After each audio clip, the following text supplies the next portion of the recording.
Nah Ustaz, kita ke informasi berikutnya Ustaz. Keterbatasan ekonomi akibat pandemi membuat warga di Polewali Mandar, Sulawesi Barat menyerbu pusat penjualan baju bekas. Pakaian bekas layak pakai ini digunakan untuk menyambut hari kemenangan setelah 1 bulan berpuasa.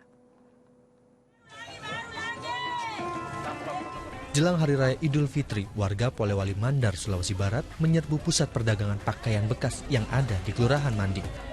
Sejak sepekan terakhir, warga tumpah ruah di lokasi ini untuk berburu pakaian bermerek dengan harga terjangkau.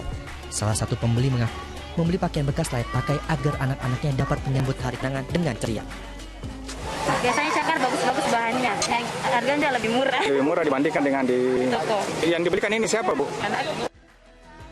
Permintaan pakaian bekas menjelang Lebaran pun melonjak hingga 5 kali lipat dibanding hari biasa. Omset para pedagang pun meningkat hingga jutaan rupiah setiap harinya.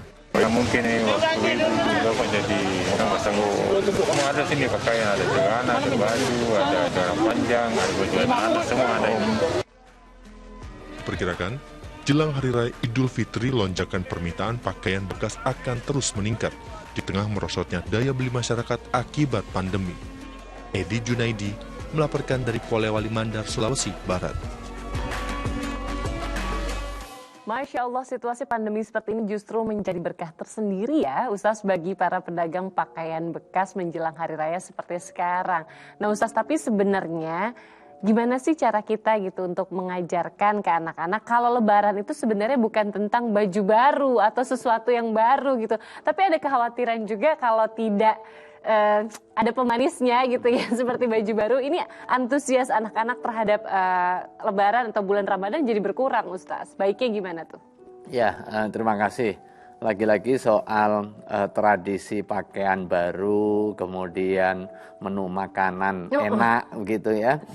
Itu adalah kebiasaan di tengah masyarakat sebagai ekspresi rasa syukur kita kepada Allah Subhanahu wa taala, dan juga sebagai salah satu sarana untuk mengoptimalkan tujuan hablum minan nas, membangun hubungan sesama manusia.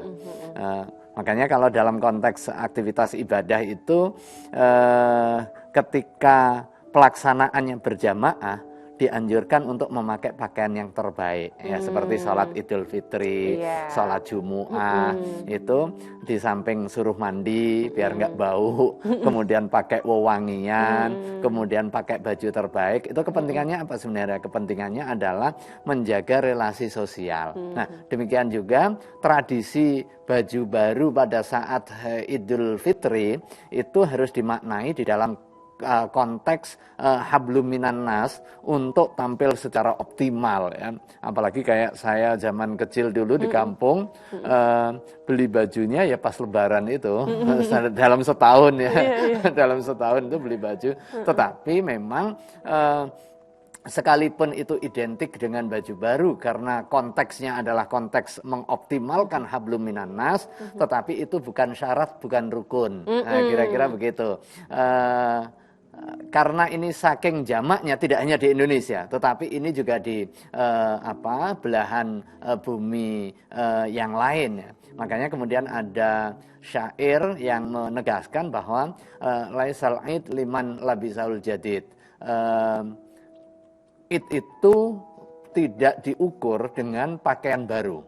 Jadi Idul Fitri, Idul Adha itu tidak diukur oleh adanya pakaian baru, sehingga kalau nggak ada pakaian baru nggak jadi Lebaran. Kira-kira begitu ya. Nah itu poinnya ya. Jadi itu tidak diukur dengan sesuatu yang baru. Tetapi Id itu innamal id allati ta'atuhu tazid. Id itu diukur sejauh mana ketaatannya bertambah. Ketaatan kita kepada Allah Subhanahu wa taala untuk menjalankan aktivitas ibadah, kewajiban-kewajiban kita penuhi, yang sunnah kita laksanakan, kemudian yang terkait dengan hubungan sosial menjadi lebih dermawan, kemudian lebih